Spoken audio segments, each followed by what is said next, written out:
على كل الجماهير المصرية. طبعا بعد مباراة سان داونز يا جماعة، الماتش كان لسه خلصان من حوالي ساعتين. فالحمد لله كل الجماهير الأهلاوية محروق دمها، لا في أداء ولا في لعيبة ولا في أداء جهاز فني ولا في جهاز إداري ولا في أي حاجة في أي حاجة. أقسم بالله أداء زبالة من كل اللعيبة يا جماعة. إحنا لجنة التخطيط في النادي الأهلي ما بقاش ليها أي لازمة. لجنة التخطيط اللي موجودة ديت، ما أنا مش عارف هي موجودة بتخطط لإيه بالظبط. بيجيبوا لعيبة ملهاش أي لازمة، كسر وفلوس. يعني إحنا النهاردة شفنا ماتش غاية في السوق، ولا في كورة بتتلعب ولا في أداء ولا في أي حاجة في أي حاجة. يعني لا تمرير ولا وميس باص، وتغطية عكسية زفت، مدافعين متخلفين ومهاجمين نفس الكلام، وخط وسط مش فاهم حاجة في أي حاجة، كله تايه. الواحد محروق دمه. يعني انا مش عارف، انت بتلاعب فريق قوي زي كده وانت مالكش اي لازمه، مالكش اي وجود في الملعب. بغض النظر عن الجونين اللي احنا جبناهم يعني، بس احنا برضو مالناش اي لازمه. تخسر 5-2 باي عقليه؟ انا خسرت من ريال مدريد، خسرت من فلامينجو، ماشي دي فرق فئات عاليه وكرة اعلى واحتكاك اكبر. لكن ايه اللي احنا عملناه ده؟ مين دول يعني؟ انا مش فاهم احنا بنعمل ايه.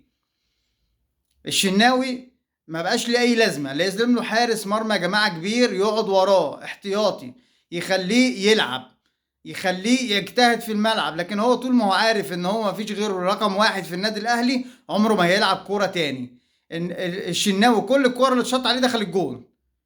كوره من 40 يارده متشاطه دخل الجون، هو بيتفرج عليها.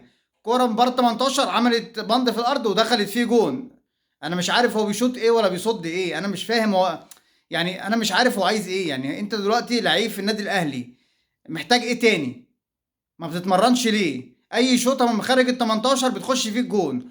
نفس الكوره يا جماعه، ماتش الوداد البيضاوي في نهائي بطوله دوري ابطال افريقيا السنه اللي فاتت. المترجي شاط فيه كوره من 40 يارده دخلت في المقص، شكرا على كده خلاص الماتش خلص.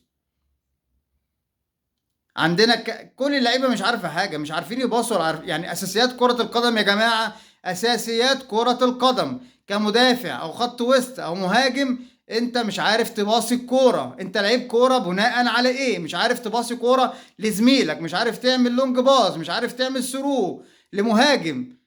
ايه ده يا جماعه؟ انت شفت الفريق صن داونز بيلعب ازاي؟ كورة بيستمتع بالكوره، اللعيبه اللي جايبينها محترفين بجد. لكن احنا عندنا لعيبه ملهاش اي لازمه. انت دلوقتي لجنه التخطيط في النادي الاهلي مشيت جونيور اجاييه. يعني ده مهاجم وبيلعب جناح وجايب اجوان كتير، جايب لك بتاع 30 جون. ليه مشيته ليه؟ مشيت جونيور اجاييه كان لعيب ملوش حل. مشيت وليد ازارو. وليد ازارو كان اكتر المهاجمين بيروح على المرمى، صحيح بيضيع كتير لكن بيجيب اكتر. شوف مساهماته مع الفريق كانت قد ايه. ليه مشيتهم؟ ليه؟ عشان تجيب مين؟ ميكيسوني اللي ملوش اي لازمه، جاب لك كام جون؟ جونين مثلا او جون واحد، وبكام مليون دولار؟ ليه؟ ملوش اي لازمه. جبت سافيو، اهو سافيو ده ملوش اي لازمه برضو. يعني انا مش مقتنع بيه، لعيب من البرازيل ولا من اي مصيبه. يعني انا ما هو ما بيلعبش اصلا. ما فيش اهداف، ما فيش مهارات يا جماعه. ليه اللي بيحصل في لعيبه النادي الاهلي ده؟ يعني ليه بيحرقوا دم الناس؟ الواحد محروق دمه بعد الماتش.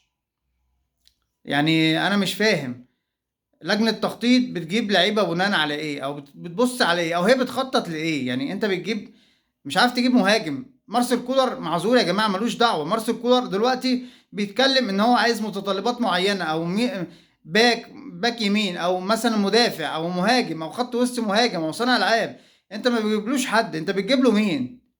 ايه اللي انت جبته؟ مفيش غير القندوسي ومروان عطية.